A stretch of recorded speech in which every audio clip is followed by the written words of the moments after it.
Bueno, buenas tardes ya a todos y gracias por resistir porque a estas horas viernes se nos ha ido retrasando un poquito la cosa, pero yo creo que merece la pena estar aquí y debatir con estos magníficos compañeros profesionales que están aquí en torno a esto de las ciudades inteligentes, ¿no? En primer lugar, Stefan, de apellido impronunciable, Hunestrat, Fenomenal. director y fundador, como ya han visto antes, del grupo Tecmared, que bueno, tiene una amplia trayectoria en esto de los edificios inteligentes y de las ciudades inteligentes. Miguel Iriberri, que nos ha hecho una presentación a la que yo voy a yo también hacer algunas preguntas. Presidente del Consejo General de Colegios Oficiales de Ingenieros Industriales de España, todo un gusto tenerlo aquí. Diego Bruch Ijar, gerente del Clúster de Construcción Sostenible, del que la Universidad de La Laguna también forma parte. El clúster tiene un proyecto relacionado con las ciudades inteligentes que también Diego a lo mejor nos puede contar alguna breve cosita. Don Félix Herrera, compañero de la Universidad de La Laguna, del área de telemática, no podía ser de otra forma, del Departamento de Ingeniería Industrial y miembro del Colegio Oficial de Ingenieros de Telecomunicaciones y coordina el grupo de ciudades inteligentes, con lo cual pues lo teníamos que tener aquí también, ¿no? José Ángel Hernández Armas, jefe de Ingeniería de Telecomunicación y Telemática del Hospital Universitario de Canarias y también miembro del Colegio Oficial de Ingenieros Técnicos de Telecomunicaciones. Bueno, y nuestro fantástico moderador que nos ha acompañado en el día de ayer y en el día de hoy. Bueno, pues para comenzar, y a pesar de que la idea es que tengamos un feedback, sobre todo de los asistentes, para que puedan preguntarle lo que deseen, yo voy a plantear algunas preguntas a los asistentes para empezar a romper el hielo, pero yo creo que en un momento dado podemos pasar a que la sala pregunte y así hacemos un diálogo mayor, ¿no? En primer lugar, a Diego, ¿cómo hacemos encajar esto de las ciudades inteligentes y la sostenibilidad? Como tú eres gerente de este clúster de construcción sostenible, ¿cómo hacemos encajar y ligar o integrar, ¿no?, la palabra, los conceptos de sostenibilidad en esto de las ciudades inteligentes? Bueno, buenas tardes a todos. En primer lugar, la inteligencia tiene que ser aplicada en la resolución de las necesidades que tengan las personas. Y en este sentido, bueno, pues lo primero de todo en este caso, pues tenemos un desafío climático al que tenemos que responder. Entonces yo creo que desde el clúster nosotros apostamos por resolver y proponer la aplicación de la inteligencia para resolver ese primer desafío. Por otro lado, tenemos otros desafíos como es la salud en la edificación, que es un tema que está un poco soslayado y que no tenemos que olvidar. Y bueno, y el cómo, bueno, creo que se ha repetido mucho a lo largo de la mañana. Está claro, o sea, esto de que cada uno haga su pequeña guerra por su cuenta no sirve de nada. Necesitamos trabajar en equipos multidisciplinares, coordinarnos. Y bueno, nosotros como clúster pues representamos una iniciativa de pequeñas empresas que en Canarias pues estamos muy bien representados las pequeñas empresas, en tanto que somos particularmente muy numerosas y muy pequeñas comparado con el resto de España o de Europa, y que es una forma de trabajar en equipo, en colaboración, para atender los retos que planteaba. Entonces es fundamental trabajar de forma coordinada, multidisciplinar, para responder a estos retos que nos planteamos. Uniendo a esto de la salud, que tenemos aquí al responsable de telecomunicaciones de una cosa tan sensible como veíamos ahora en la ponencia de Daniel Fariña, como un hospital, ¿no? ¿Qué nos puedes decir, Ángel, acerca de cómo integramos esto de las distintas disciplinas en esos edificios que pretendemos que sean inteligentes, ¿no?, como un hospital universitario, que además es un tema bastante sensible porque de ello depende a veces pues el funcionamiento de operaciones y de distintos ámbitos que son realmente complejos, ¿no? Muy bien, buenas tardes. Yo creo que tanto lo que decía Miguel como Daniel en la presentación, la idea principal es que hay que empezar en un proyecto global, es decir, hay que verlo como algo global desde el principio Después veremos si podemos ejecutarlo por partes o con cosas locales, pero si no vemos una visión global, probablemente tendremos un problema, ¿no? Lo que ha comentado también en la presentación que acabamos de ver de un hospital, nosotros estamos a nuestro nivel ahora mismo, pero hay que tener en cuenta que cuando proyectas un edificio nuevo, como un hospital nuevo, todas las ventajas que nos ha contado son importantes. Es decir, en la otra parte del edificio inteligente hay unas normativas que nos obligan que hay que cumplir, y eso, si no usamos automatización, un edificio inteligente, va a ser difícil conseguirlo. Y después una cosa que también renombraba es el tema de pensar en el mantenimiento de ese edificio a largo plazo. Es decir, no solo es el proyecto, que lo hemos visto, sino después habrá que mantenerlo. Y mantenerlo en esas condiciones de eficiencia y de bajo consumo. Y eso implica, pues, que los proyectos, la previsión inicial, se cuente, como además acaba de decir, con equipos interdisciplinares. Es decir, ya no vale... Hay que contar con mucha gente para poder ver todos incluso con los usuarios y los aspectos, ya como decía en el hospital, hay que contar con todos los actores implicados. Y en ese sentido es importante tener en cuenta todos los factores para conseguir un proyecto global y sobre todo las tecnologías que se usen. Hay que pensar que hay dos tipos de tecnologías. Las tecnologías base, que van a estar ahí entre 15, 20, 30, 40 años, y aquellas tecnologías que irán cambiando mucho más frecuencia. Es decir, la infraestructura de cableado, canalizaciones, son fundamentales. Hay otros temas de software, de aplicación que podrán ir cambiando, pero hay unas bases que, una vez construido el edificio, el hospital o la vivienda, es más complicado, ¿no? Creo que por ahí iría la idea principal, ¿no? Bueno, Estefan, ya que nos has hecho esa presentación en la que nos has dado una visión general de esto de las ciudades inteligentes, ¿qué nuevos modelos de negocio, que tú lo comentabas, crees que se abren en este ámbito? Yo creo que lo han ido enfocando muchos de los ponentes, pero sería bueno a nuestras empresas, a nuestros profesionales que están aquí, pues dejar, por lo menos en esta mesa de debate, ideas acerca de qué nuevos modelos de negocio se abren en este ámbito, ¿no? Yo creo que una idea general viene un poco a raíz de la pregunta que un compañero hizo sobre se vende estas instalaciones como servicios. Es como una cosa global, ¿no? Intentar vender más de estas cosas como servicio.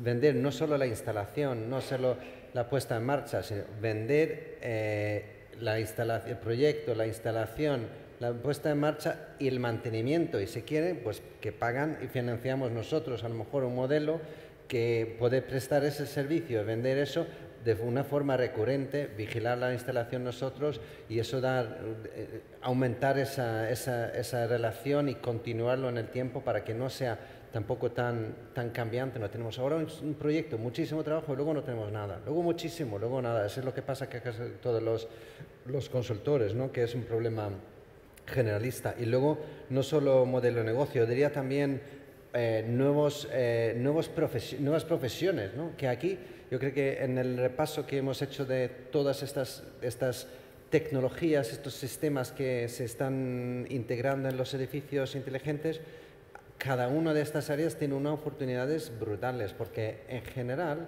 es difícil para la gente que necesita un profesional bueno encontrarle. No digo que no exista, pero exponeros más, poner anuncios en el Google AdWords, si sois un integrador de sistemas, seguramente sois muy buenos, pero os falta trabajo, porque al final vas tirando.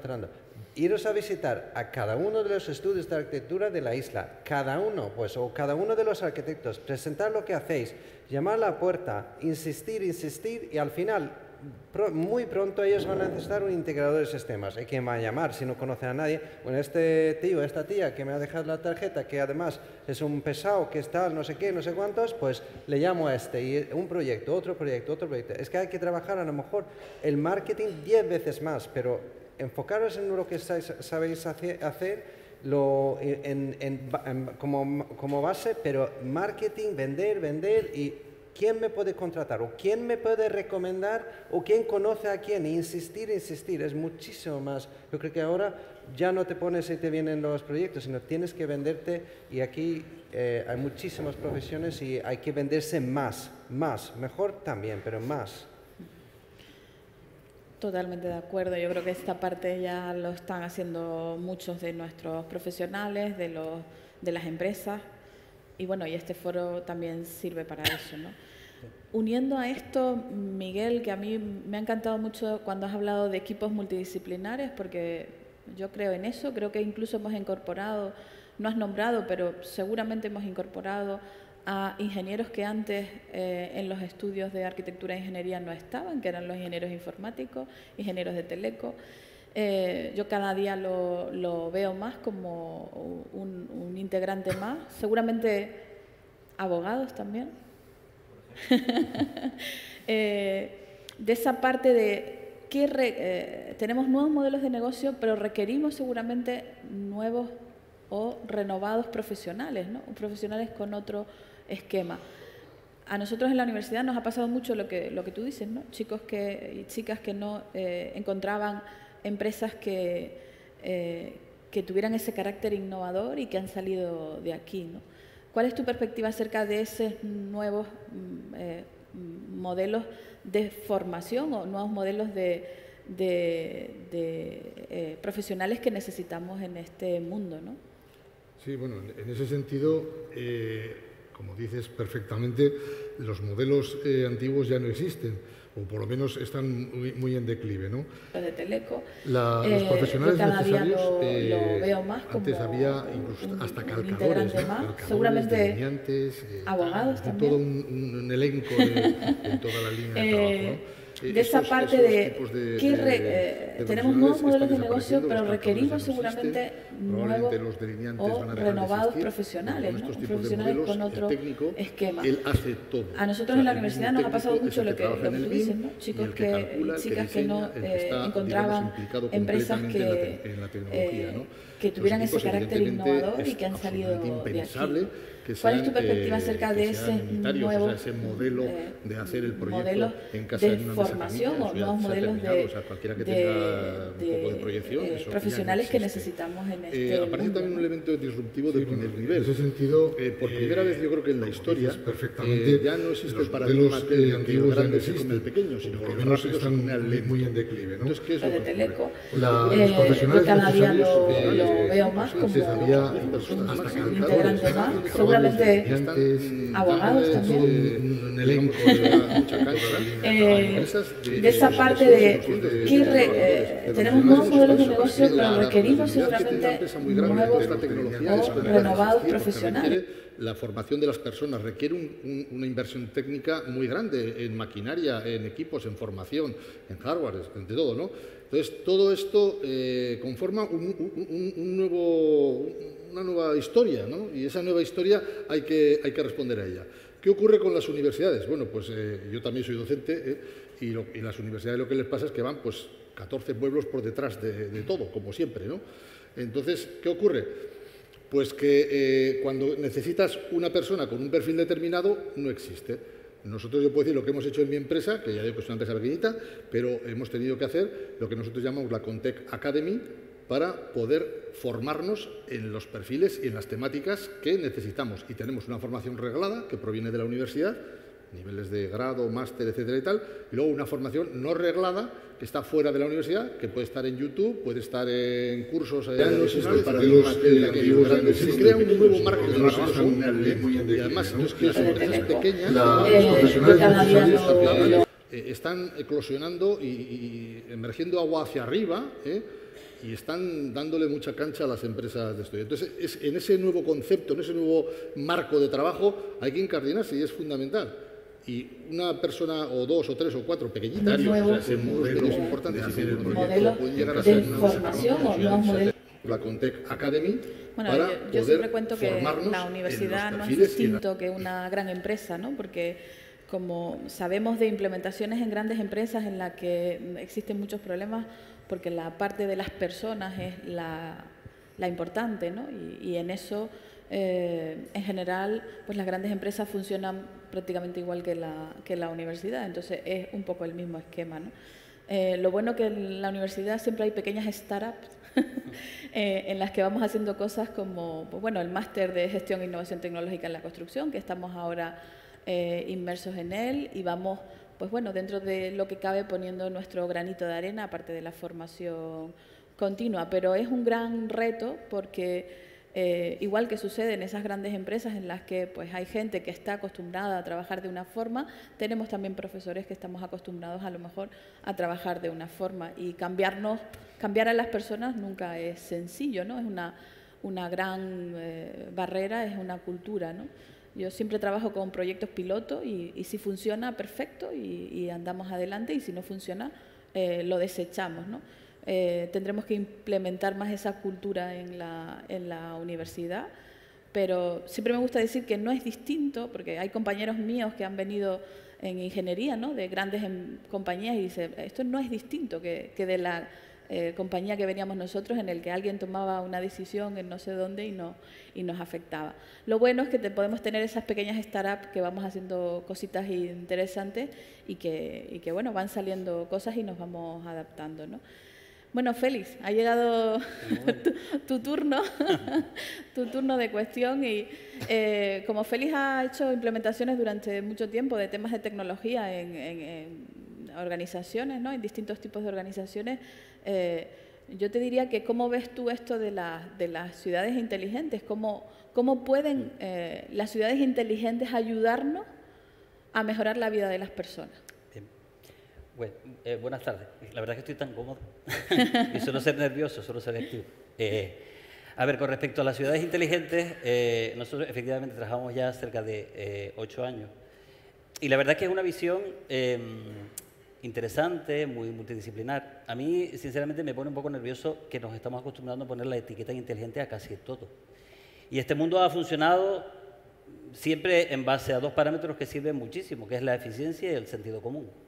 Entonces creo que cuando nos inundamos de tanta, ¿no? Pues eso, tanto mensaje y demás, lo que no hay que perder es la simplicidad. Durante mucho tiempo de temas de tecnología, las ciudades no son todas iguales, los lugares no son todos iguales, ¿no? En distintos hay ciudades tipos de, muchísimo más a mejorar la vida de las personas.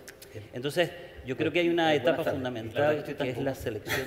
Y suelo ser nervioso, y ahí es donde se puede regular. A ver, con respecto a las ciudades inteligentes, nosotros efectivamente trabajamos ya cerca de 8 años, y a lo mejor estas 2 o 4 años. Y la verdad es que es una visión ejerciendo esa labor, muy multidisciplinar. No debemos olvidar, sinceramente, me pone un poco nervioso que hay un parámetro que se llama alcance, poner la etiqueta inteligente a casi cuando se ejecuta un proyecto. Y este mundo ha funcionado es importante siempre en base a 2 parámetros que sirven muchísimo, la eficiencia y el esfuerzo máximo impacto. Entonces creo que cuando nos inundamos de tanta, porque las ciudades son tanto mensaje, lo que no hay que perder es la situación de temas de tecnología en organizaciones, ¿no? En distintos tipos de, a mejorar la vida de las personas. Entonces, cuando trabajas en un proyecto, inviertes, amortizas, y a partir de ese momento ya empiezas como a disfrutar y a vender realmente que el proyecto es útil.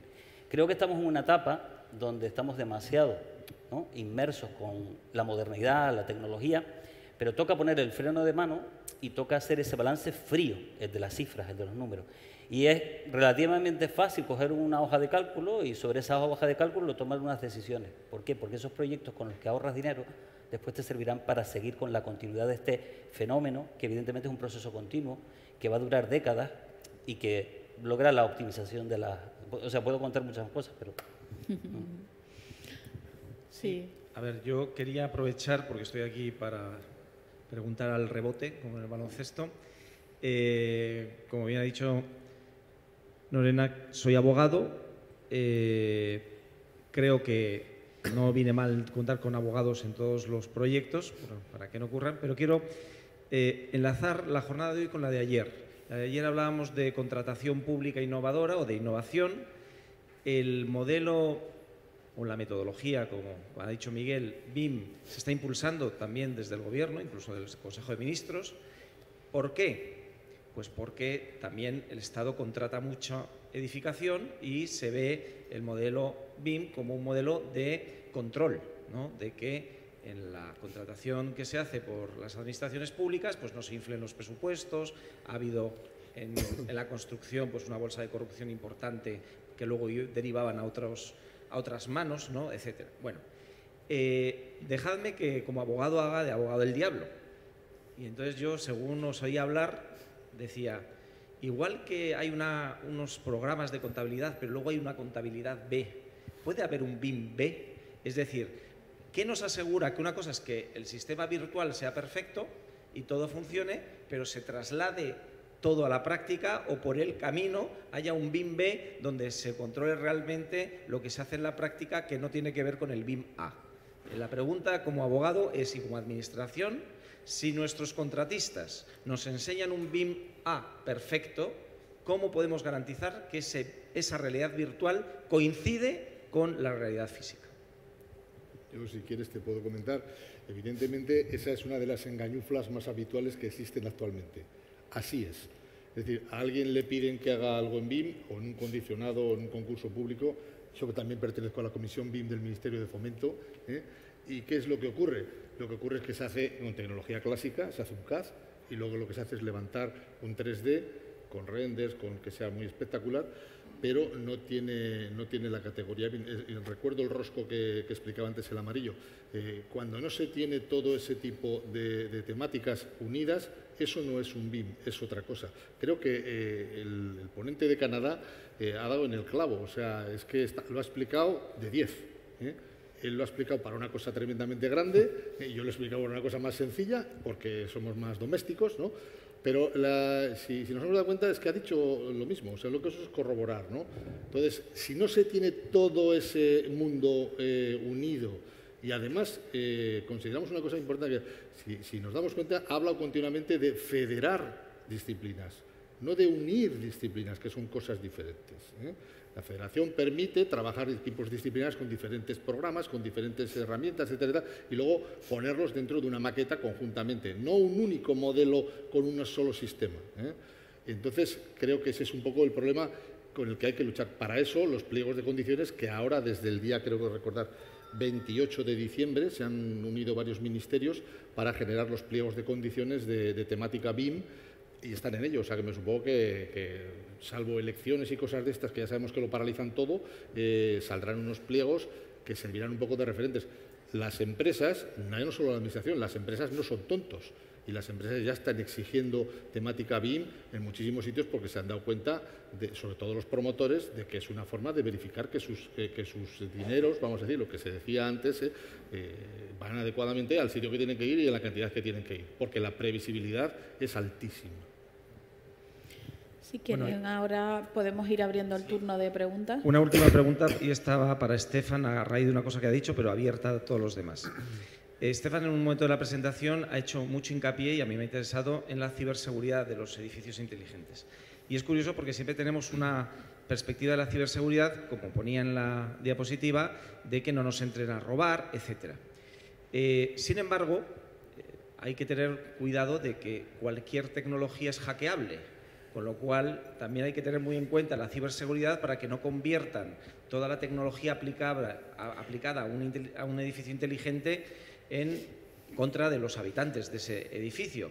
No vamos a llegar a lo de convertirlo en un edificio asesino y que asesine a los habitantes, pero sí, por ejemplo, a que estén vigilados permanentemente porque las cámaras y los dispositivos de seguridad se vuelquen, ¿no?, para dar datos de los habitantes. Se está trabajando también en la ciberseguridad para que la obsesión que tenemos por el control no se vuelva en nuestra contra, porque eso, claro, es el ideal del gobierno chino, el tener también controlada a la gente en sus casas. Lo que comentas sobre los riesgos es no solo un riesgo, es una realidad. Es decir, se hackean muchos edificios, se roban muchos datos, se hace espionaje a la gente. Depende de tu objetivo, ¿no? Si un objetivo es hacer espionaje, a lo mejor en una industria, ver lo que producen, etcétera, si te conectas a las cámaras, si eres un fabricante de otro tal, y lo puedes estar haciendo en espionaje total. Puedes robar los planos, puedes hacer todo, evidentemente, y es una realidad.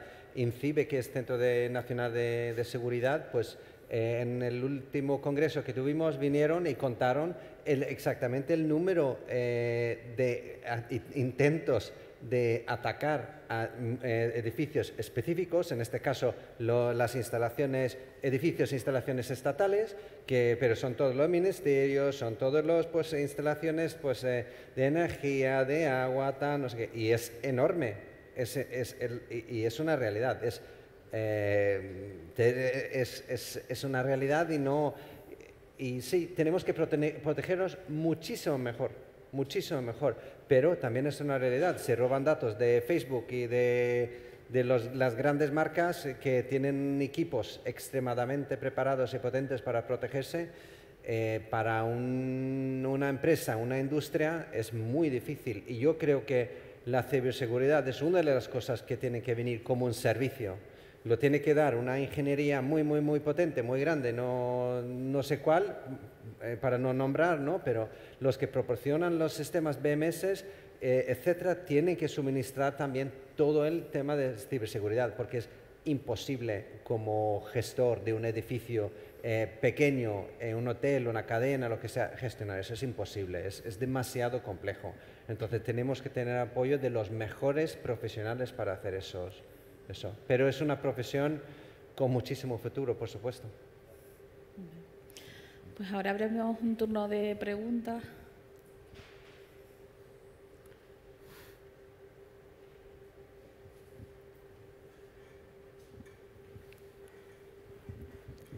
Buenas tardes. Yo quería hacer una reflexión en la línea de lo que ha comentado Félix, con el que no puedo estar más de acuerdo. Y quería transmitirles una reflexión y me gustaría saber la opinión de ustedes, porque hay veces que se incide demasiado en lo smart, demasiado relacionado con lo tecnológico, y a mí me parece que hay una fase de smart, que lo hemos comentado antes en el Piscoladis, que es como un smart previo, ¿no? El hacer esa reflexión inicial sobre si lo que luego vamos a hacer evolucionar con la tecnología tiene sentido común y tiene arraigo al lugar donde se está tratando de implantar, que como decía Félix, la geografía mundial no puede ser más diversa. Y lo digo, por ejemplo, porque en materia de eficiencia energética, en Canarias estamos adoptando una normativa que viene de climas muchísimo más fríos, europeos. Y que estamos detectando que al hacer certificaciones energéticas de determinados edificios estamos encontrando algunas incongruencias, porque no es lo mismo el diseñar para un clima tan benigno como el nuestro, donde las estrategias pasivas muchas veces sirven simplemente para regular el clima de las edificaciones y no es necesario el implantar equipos activos, que el hacer esa misma reflexión sobre climas muchísimo más fríos, donde lógicamente los sistemas activos tienen que tener un mayor protagonismo. Y ahí vienen enganchadas también herramientas para esa medición de la sostenibilidad de los edificios, que también vienen de climas más fríos, y estoy hablando de LEED, estoy hablando de muchas otras certificaciones como Passive House y demás, públicas, pues no donde a lo mejor se prima la hermeticidad de los edificios, cuando en Canarias nuestro problema es mejorar la ventilación para poder bajar la sensación de humedad, que es la que regula también la sensación térmica. Entonces, echo de menos el que haya previamente esa reflexión sobre qué tipo de territorio tenemos y qué es lo más adecuado para esas condiciones geográficas nuestras, para luego ya implantar, eso sí, la tecnología smart más vinculada a lo tecnológico. ¿Qué opinan de ese smart previo? Si me permiten, es que me encanta el apunte, porque realmente desde aproximadamente 2 años, y bueno, se los digo a nivel personal, porque uno más telemático no puede ser, ¿no? Como si uno estuviera lleno de cables y le apasiona la tecnología. Pero para mí hay 2 palabras claves, ¿no?, en toda esta historia. La primera es cultura y la segunda es felicidad. Y en medio está la tecnología. Entonces, nosotros que trabajamos tanto en las ciudades inteligentes, después de tantos años sí me he dado cuenta que hay que trabajar en esos proyectos culturales, ¿no?, que van desde el uso de la tecnología, de la educación de las personas, de la buena formación, y eso hace que recorras el camino bastante más rápido. Pero ¿qué ocurre? Que muchas ciudades inteligentes se han volcado en el tema tecnológico por la inmediatez de la tecnología. Es decir, cuando incluso te planteas un proyecto de obra pública, ¿no?, desde el punto de vista de la preparación, la planificación, los pliegos, la contratación y demás, es terrorífico, ¿no? Es terrible el tiempo que tarda. Sin embargo, las implantaciones tecnológicas recogen los éxitos a los 90 días, 120 días, ¿no? Se ve rápido. Y desde ese punto de vista, como que nos hemos decantado muchísimo por eso y nos hemos olvidado justo de la segunda parte que decía. Y es que es decir, las personas tienen que ser felices, y ya las ciudades son lo suficientemente estresantes y agobiantes para que esa fórmula no te salga bien. Entonces, precisamente hablando también con el Colegio de Arquitectos en Madrid ya hace algunos meses, nosotros estamos, uno de los trabajos, ¿no?, de los 4 líneas que tenemos abiertas, es precisamente trabajar en ese desarrollo. Ellos hablaban de una especie de estándar de la felicidad. Y en el fondo, hasta la Organización de Naciones Unidas trabaja con indicadores de la felicidad, y lo que tendríamos que hacer es mapear esos indicadores realmente con los proyectos dedicados a las ciudades inteligentes para ver hasta qué punto se cruzan o no se cruzan. Con eso conseguiríamos efectivamente ver si estamos haciendo las cosas bien, si estamos alineados o realmente hay que hacer otra deriva. Hay como que resetearse o por lo menos hacer una pausa, hacer una reflexión intensa. Y siempre digo lo mismo, no es un problema... o sea, a mí me encanta que las administraciones, los ministerios se dediquen millones de euros o de dólares fuera, si lo único que hay que hacer es dedicarlo en esos puntos de control, que son ideales, porque aquí hay terreno para trabajar y hay profesiones para todos los tipos y los proyectos van a seguir siendo multidisciplinarios. O sea, es espectacular el mundo que se nos abre. Lo peligroso, entre comillas, es no morir del éxito, ¿no? El que hagamos balance dentro de 4, 5 o 10 años y digamos, ¿y tanto cable? ¿No? ¿Dónde quedó? Si sigo estresado, por ejemplo, ¿no? Bueno, yo quisiera complementar un poco la contribución tuya en cuanto a lo que decía Araceli. Nosotros entendemos como sostenible e inteligente, o inteligente aquello que primero es sostenible, porque si no, no es inteligente, porque es que estamos abocados a ser sostenibles o no somos ni inteligentes ni somos nada, estamos abocados a un fracaso absoluto. Entonces, desde el punto de vista del uso de la energía, lo que no podemos hacer es dimensionar unos estupendos equipos activos con la máxima eficiencia cuando el edificio, que es la base de lo que genera una demanda energética X, no está bien aprovechado. Como decían, las condiciones canarias son óptimas para que los edificios sean casi en 80, 90, 95%, según algunas localizaciones, eficientes, confortables, sin aporte de equipos activos. Entonces, cuando planteemos medidas de edificios inteligentes, lo primero es, vamos a revisar la envolvente, a ver qué tal se comporta, porque podemos conseguir unos grandes ahorros simplemente trabajando la envolvente, que tiene unos periodos de amortización más largos, pero es que los edificios duran 30, 50, 80, 100, 200 años. Y si amortizas en 30 años o en 15, tampoco es una escala tan descabellada.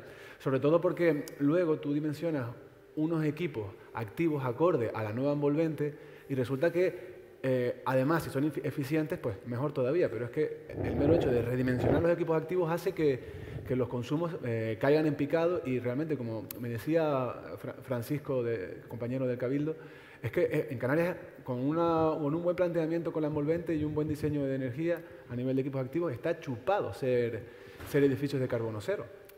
Tenemos una oportunidad muy grande y no tenemos que perder de vista ese principio, porque es que si no nos volvemos, como decía Félix, un poco locos con la tecnología sin saber qué es lo importante, ¿no? Y lo importante ahora mismo son los retos que tenemos como sociedad, cambio climático, como sociedad buscar una mayor felicidad. Y bueno, pues por la parte del cambio climático está claro, por la parte de la felicidad creo que es una búsqueda un poco más incierta. Yo añado una cosa, quiero recordar de dónde viene esto de Smart, porque lo hemos comprado, pero Smart era simplemente la tecnología de automonitorización y autorreporte en sistemas, sobre todo en ciudades inteligentes, donde eran ciudades tan grandes como Sao Paulo, como México, etcétera, donde o metías tecnología o te morías, porque había que gestionar los atascos, etcétera, grandes poblaciones. Luego dijimos, no, esto de Smart, como lo hemos traducido como inteligente, ¿qué alcalde no quiere ser alcalde de una ciudad inteligente? Porque si no eres alcalde de una ciudad inteligente, parece que es un alcalde tonto. Y entonces todo el mundo se ha apuntado a las ciudades inteligentes porque ningún alcalde... Bueno, eso yo no... Entonces, pero por ejemplo, teníamos el lunes también en La Laguna, pues unas jornadas sobre administración inteligente. También la administración quiere ser inteligente. Pero al final, dice, meter tecnología no garantiza tener una administración inteligente o una administración más eficaz o más eficiente. Al revés, hay proyectos de administración electrónica en los que yo he participado en que lo han complicado todo muchísimo más. Que la gente lo hacía antes, ya lo sabía cómo había que hacerlo y ahora con meter tecnología algunos proyectos lo han simplificado y otros se han complicado, cuando la ley de administración electrónica era de simplificación administrativa, para evitarte ir al ministerio, al cabildo, a tal, y a poderlo hacer desde casa, etcétera. Pero pues se han complicado mucho. Con lo cual, al final, ya que proyectamos una cualidad humana, que es la inteligencia, en una ciudad, en una administración, en todo, ¿qué es lo inteligente en el ser humano? Pues es dirigir tus acciones hacia un fin como se dice aquí, yo siempre me resisto, me da un poco de vergüenza decirlo, pero suena un poco cursi, pero ¿cuál es la finalidad del ser humano? La felicidad. Lo más inteligente será dirigir todas nuestras acciones, donde vivimos, en las ciudades. ¿Cuándo es una ciudad inteligente? Cuando sea una ciudad que garantiza la calidad de vida de sus ciudadanos y pueden ser más felices. ¿Es necesario para eso meter tecnología siempre? No. Hay gente que vive muy bien en ciudades de tamaño pequeño o medio, con todos los servicios, y que no necesitan estar sensorizando todas las calles. Si les va muy bien, pueden ir andando a trabajar, llevar a los niños al colegio, etcétera. O sea que nos volvemos locos con esto muchas veces de la tecnología, cuando nos olvidamos que venía a solucionar problemas que en grandes poblaciones, ¿no? Con lo cual yo creo que el sentido común es justamente el que adecúa los medios, tecnológicos o no, necesarios para cada fin. Y el fin último pues es el ser felices o tener mayor calidad de vida, ¿no? Si me permiten solo un apunte adicional, es que antes, con respecto a Canarias, la verdad es que Canarias está perfectamente tipificado, ¿no? Territorio archipelágico, 2 millones de visitantes, casi 15 millones de turistas. O sea, nos vemos forzados, o sea, por el modelo simplemente que tenemos, ya tenemos que velar per se por lo que sería la sostenibilidad. Por tanto, los proyectos que aquí se implementen, evidentemente deberían favorecer esa sostenibilidad. Y la segunda cuestión que quería decir es que antes estaba escuchando el proyecto del hospital y la verdad es que estaba absolutamente desconsolado. Claro, lo primero que me centré fue en los 1.500 millones de dólares, ¿no? Sí. Y automáticamente mi mente se fue, claro, presupuesto, gobierno de Canarias, esos son 2.000 millones por la consejería, es decir, Canarias tendría la potencia para construir 5 de esos hospitales dedicando todo su presupuesto. Me desconsuelo. Y me desconsuelo encima que lo hacen en el centro de Montreal. Eso me pareció absolutamente increíble. Es decir, cuando ahora las ciudades están, ¿no? Que si el terreno, el valor y demás, pues se permiten el lujo absoluto de ponerlo en el núcleo. Maravilloso. No sé qué hay detrás, pero me encantó, ¿no? Y me desconsoló. Perdón por él. Sí, No. No, hablando del tema de tecnología, porque muchas veces nos ocurre que intentamos que la tecnología sea la solución. Y la tecnología es una herramienta para llegar a la solución.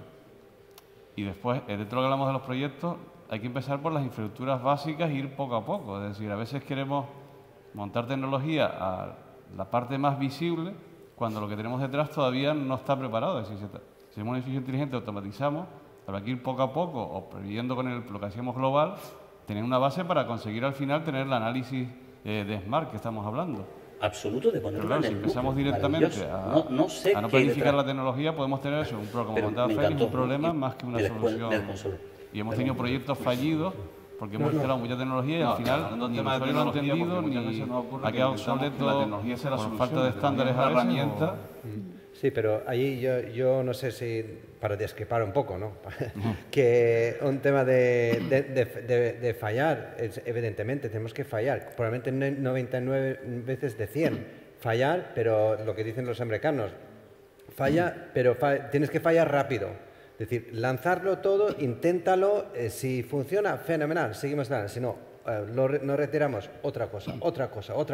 Es difícil desarrollar una sociedad con miedo, sin fallar, ¿vale? Yo creo que siempre hemos ido ahí, a ver si podemos cruzar este río, a ver si podemos subir este árbol, a ver si no sé qué, tenemos que lanzarlos, porque fallar es humano y es una calidad, porque aprendes y aprendes lo que no puedes hacer también y lo que puedes hacer al final, porque hay pocas cosas que realmente que podemos estar como ingenieros pensando a eso, la ingeniería tal, pero al final eso yo no creo que es la solución en general. No, pero cuando hablamos de fallidos no me refiero a intentarlo, me refiero que fallen porque la planificación del proyecto no era adecuada, es decir, si planificas una tecnología es decir, todas las tecnologías que tenemos son adecuadas en determinados entornos, no me refiero a que no probemos cosas nuevas, me refiero a que cosas que sabemos que no son adecuadas las apliquemos a ese proyecto, porque muchas veces por no haber estudiado bien todos los condicionantes que tenemos. Es decir, no solo la tecnología de por sí. Cuando me refiero a fallar, no que intentes. Si no se intentara, no tendríamos nuevas tecnologías e investigaciones. Me refiero un poco a la parte aplicativa en la práctica, no la técnica. A ver si hay alguna pregunta más. Sí, que yo creo que la sala está... Un segundito, 15 segundos. Completamente de acuerdo, además que lo que decía Félix también, absolutamente de acuerdo, pero una cosa que está haciendo muchísimo daño es la normativización de absolutamente toda la sociedad. Y el agua para todos o pan para todos no puede servir. Lo que no es razonable, no es razonable.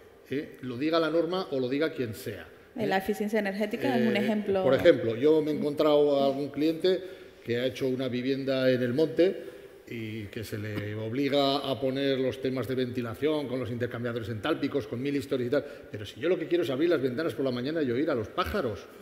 O sea, eso es lo que quiero. Déjense de historias de recuperación que yo lo que quiero es esto. Y es lo razonable, porque es que ese es el entorno natural para el que se hace esa vivienda o ese tipo de funcionamiento.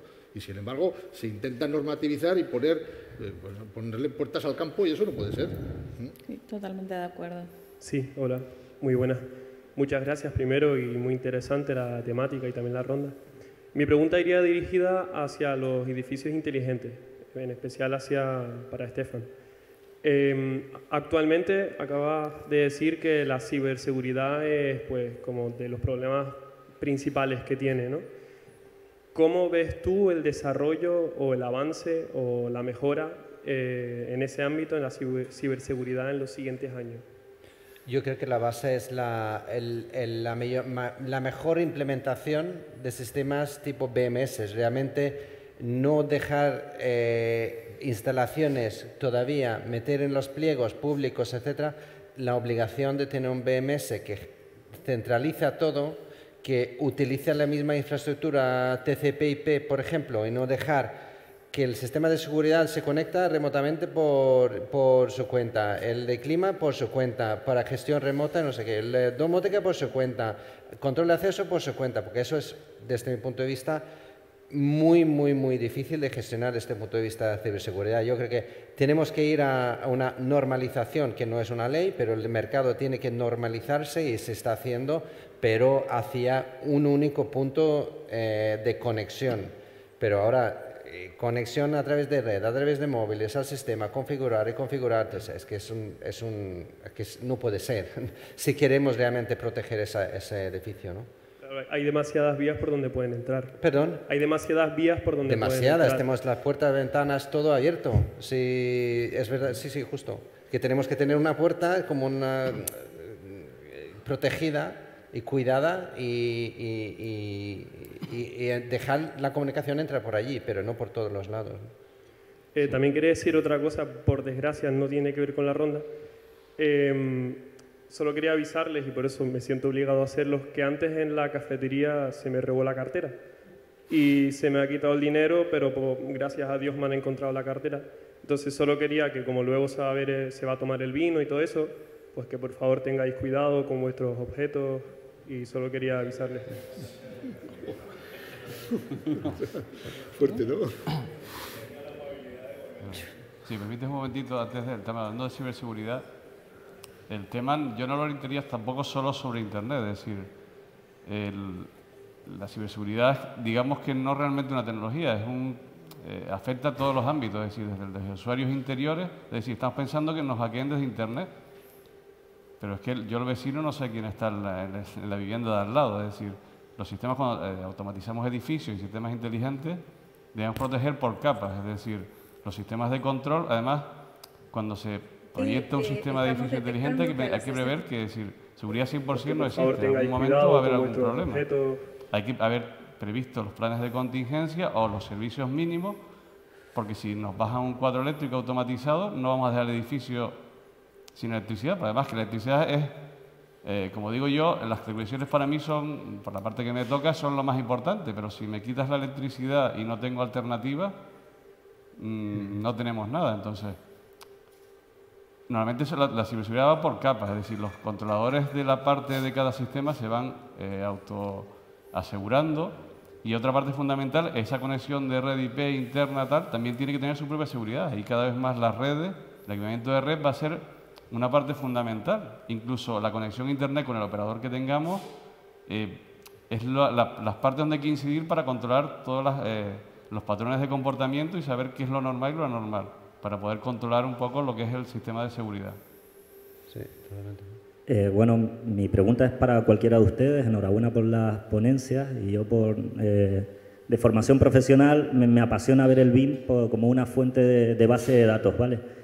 Y en ese sentido son las fuentes de bases de datos, al final las bases de datos son bases de datos vivas, Y yo lo que quería preguntar es si en la administración pública, si están viendo que están contemplando en la normalización, más que redactarlas, codificarlas, es decir, que puedan ser entendibles por ese software que mencionan, donde puedas minorizar el factor humano para que después no hayan problemas y requiramos de abogados, ¿no? Y que evitar ese fallo humano, y si se puede codificar esa normativa. Bueno, en ese sentido, la Administración, bueno, el problema nace un poco de raíz porque como esto es un problema comercial, entonces hay una casa que está dominando al resto de las firmas, hablo sobre todo del tema de diseño, e intenta imponer su criterio, lógicamente, ¿no? Por lo menos aquí. Depende un poco en qué parte del mundo te muevas, pues puedes utilizar un tipo de software, otro tipo de software. La normalización de elementos es un tema que hay varias firmas que están intentándolo. En Inglaterra, por ejemplo, hay una firma que lo está haciendo. Aquí en España también hay otra firma, por lo menos que yo conozca, que lo está haciendo y tal. Es un tema complicado, es un tema bastante complicado porque esto es casi como...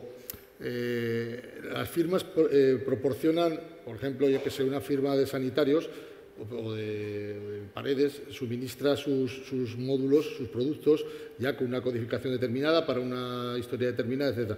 Pero luego sobre esas, vamos a llamarle fichas de codificación, tú puedes implementar infinita información.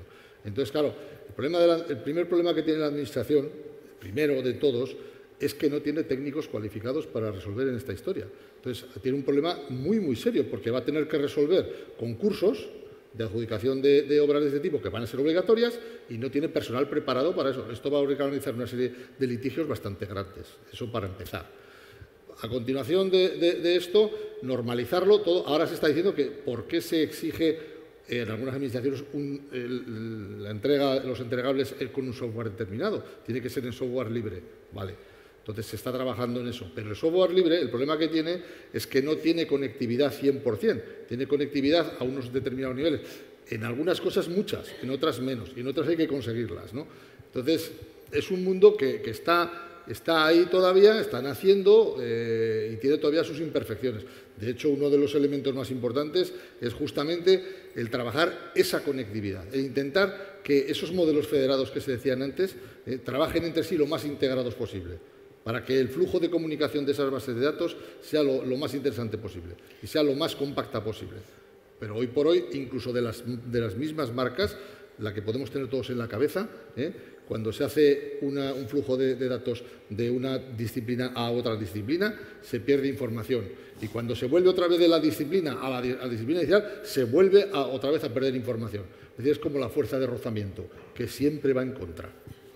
Vamos a decir que nos alegra mucho esta pregunta porque realmente en la universidad, por la parte nuestra, esto es lo que nos obsesiona, ¿no?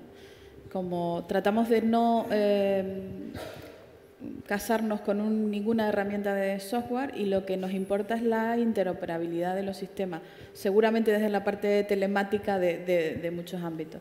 Entonces, trabajamos, ya hay muchas cosas desarrolladas. Nosotros desde la universidad, de hecho, creo que somos la primera que formamos parte de Building Smart España. Estamos en las comisiones del Ministerio para este tema y esto es un tema crucial, mucho más importante que todo lo demás, ¿no? Normalizar y estructurar los datos, porque BIM es información asociada a elementos gráficos y no gráficos, porque no necesariamente. Entonces, es una información que tiene que estar estructurada. No vale que un fabricante haga no sé qué y lo ponga en sus especificaciones en su objeto, no vale. Para eso, el Instituto de Tecnología de la Construcción de Cataluña está haciendo un trabajo muy interesante de normalización de objetos BIM. Nosotros, de hecho, lo hemos traído aquí y ha formado a técnicos del Cabildo de Tenerife en sus planes de formación y les ha permitido jugar y ver las propiedades que ellos están normalizando. Entonces, yo no soy administración desde el punto de vista, pero sí que trabajamos en los proyectos de investigación desde ese punto de vista. Desde el punto de vista de que hay que trabajar en la interoperabilidad de los sistemas y no en usar herramientas de eso por la parte nuestra, ¿no? Los profesionales es otra cosa. es imposible que los sistemas se comuniquen si los datos no están normalizados. Eso cualquier informático teleco que esté aquí sabe que eso es innecesario. Entonces, da igual que hagamos 50.000 objetos BIM si esos objetos no tienen propiedades que estén normalizadas. Entonces, ese es el kit de la cuestión. Los datos, un modelo BIM son datos, es un archivo de texto y si esos datos que tienen esos objetos no están normalizados, pues no vamos a ningún sitio, porque no se podrán comunicar. Lo bueno y la potencia de estos sistemas es que yo podría llamar a ese archivo y decirle, dame todas las ventanas que tienen no sé qué propiedad. Pero claro, tiene que estar normalizada la propiedad, o que tiene doble acristalamiento, por ejemplo. Tiene que estar normalizada la propiedad, si no, yo no puedo automatizar procesos. Entonces, eso es el gran reto de los sistemas BIM y todo lo demás relacionado en torno a los sistemas BIM. Eso es una parte que trabajaremos en proyectos de investigación europeos y nacionales seguro, y lo estamos trabajando ya, ¿no? Es importante la labor de Building Smart Internacional y de Building Smart Spanish Charter en este ámbito y de institutos como el de Tecnología de la Construcción de Cataluña, porque se ha adelantado mucho en este proceso y hay un grupo de usuarios allí muy activo, del que yo también formo parte, que precisamente ha impulsado el desarrollar modelos normalizados, ¿no? para distintos ámbitos, y uno de ellos son los objetos BIM. Muy brevemente, Miguel, porque tenemos una pregunta más y tenemos que clausurar. Un segundo, simplemente por completar eso, completamente de acuerdo contigo. La Building Smart está haciendo un trabajo fantástico, pero eso tiene un problema muy serio, que es que cuando tú implementas propiedades BIM en los objetos BIM y das los entregables al cliente, le estás dando tu vida. Y entonces los profesionales y las empresas que desarrollamos temas de estos, hay una gran reticencia a dar nada de esto, porque realmente le estás dando tu vida, le estás dando tu empresa, lo que tú has creado, se lo estás regalando al cliente. Entonces hay que poner un cortafuegos. No se lo regalas, lo pagas, ¿no? Hasta donde yo sé. Sí, pero paga algo, no paga todo, no paga tu empresa. Sí. Bueno, yo pido una última pregunta brevísima y una contestación brevísima y pasamos a la clausura, sabiendo que luego tenemos una copa de vino y podemos seguir hablando de estos temas. La última pregunta.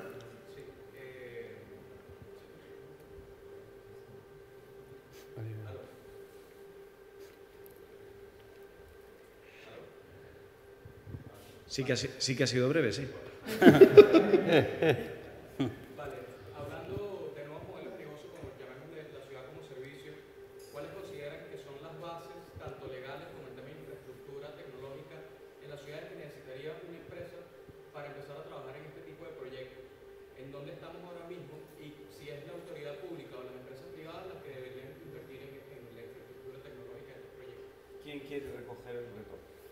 Bueno, José Bernardo es alumno de nuestro máster, o sea que lo estamos enseñando bien, porque acaba de hacer una pregunta que, bueno, tiene muy difícil contestación, ¿no?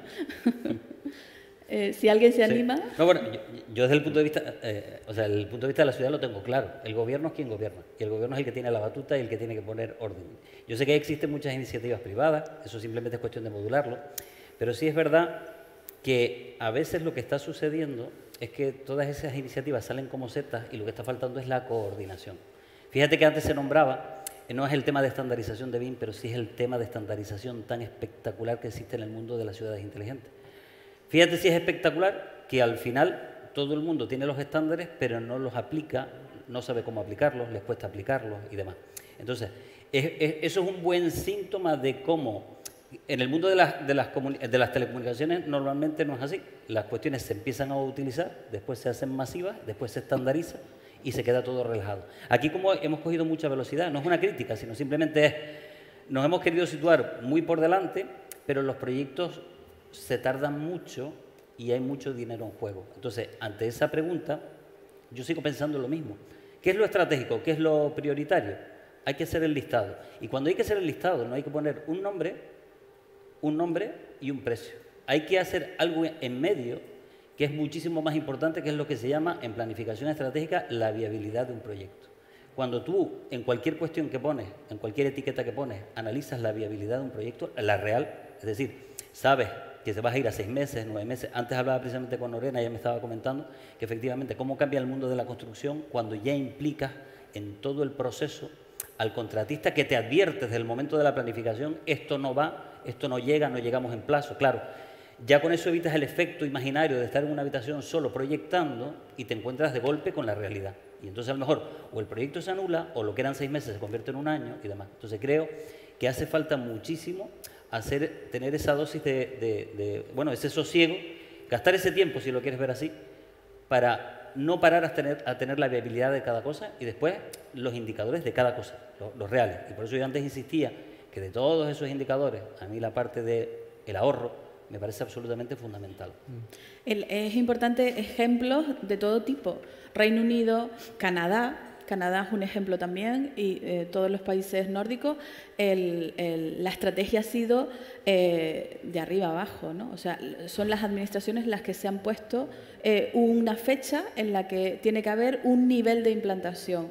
Entonces, eso es necesario. No quiere decir que no haya estrategias de abajo arriba, de grupos de distinto tipo, ¿no? Profesionales del ámbito de los colegios y distintos ámbitos, pero tiene que haber una apuesta decidida porque esto, en el caso de Inglaterra, dijo, esto está valorado en tanto dinero el que me voy a ahorrar y voy a mejorar la sostenibilidad, el ciclo de vida de los proyectos, voy a disminuir en este coste el coste de mis proyectos porque me voy a anticipar a los problemas que van a surgir. Entonces, lo que hay que tener es una buena planificación estratégica y una visión, seguramente no es a corto plazo, pero una visión a medio plazo.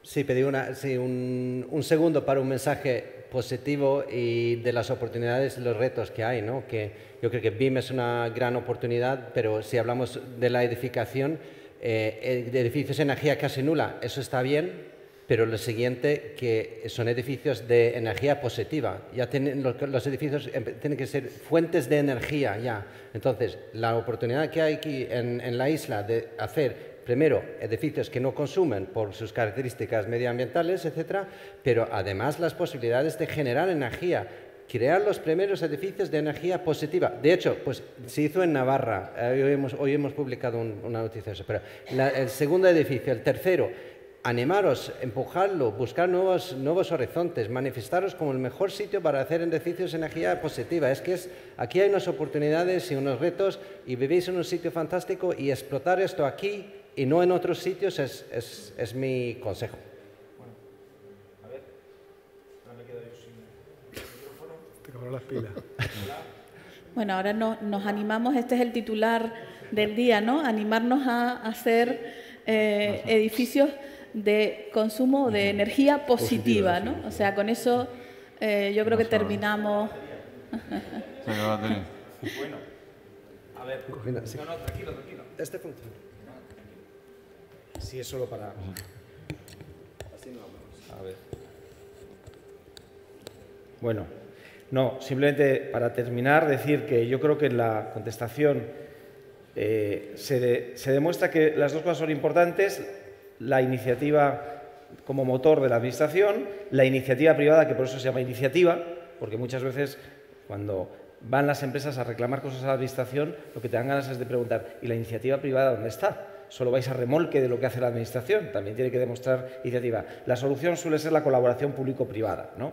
Y que cada uno haga lo que tiene que hacer, porque la administración no puede sustituir la iniciativa privada y luego la iniciativa privada no puede sustituir la labor de coordinación, de estandarización, de impulso, por ejemplo, con una sola norma que puede hacer la administración.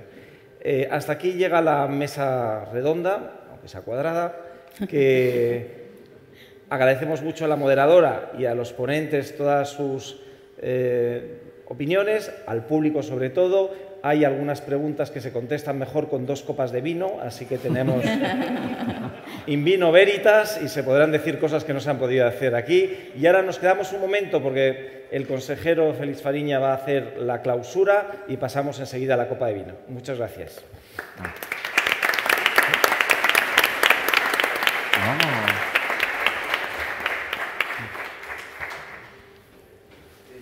Sí. Hola.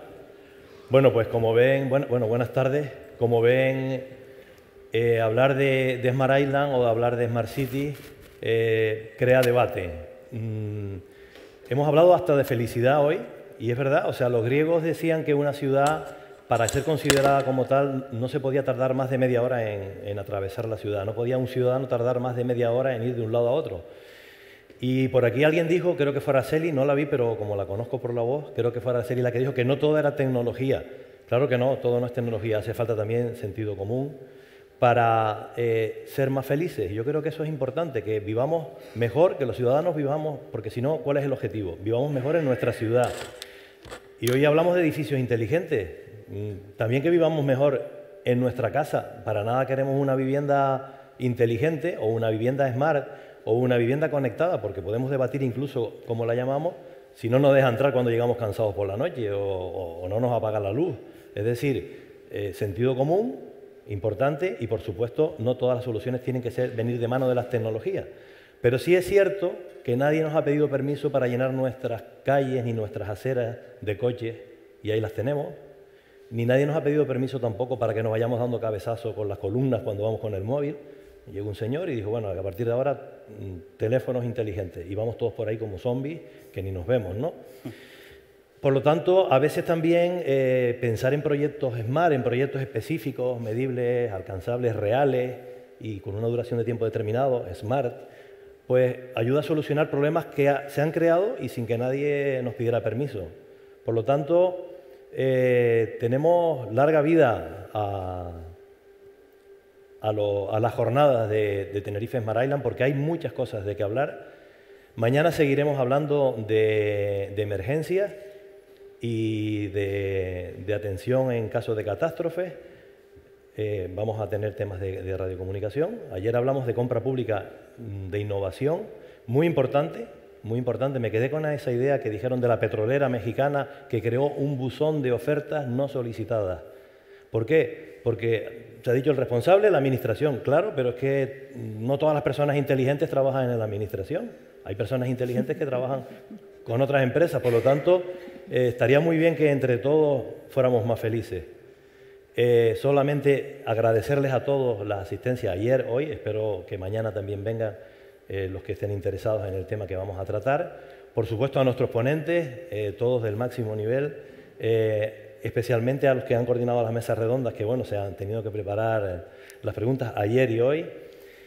Y bueno, decir dos cosas. A ver, a Miguel que dijo, bueno, el ponente canadiense, no, es tinerfeño, se lo tenemos prestado a los canadienses. Pero es de aquí, ¿eh? Y Stefan Hanstrand, que dijo que en Suecia estaban mejor que en España, lo dijo esta mañana, ¿verdad? Bueno, pues ayer lo llevaron a comer pulpo a San Andrés y luego subió al Mirador de los Campitos y ya mandó un WhatsApp a su familia diciendo que se venían todos a vivir aquí. Así que, verdad no es lo que dijo. Bueno, nada más. Por supuesto, los invitamos a un vino canario y ahí podemos seguir haciendo nuestro taller y proponiendo qué hacemos bien y qué estamos haciendo mal. Muchas gracias.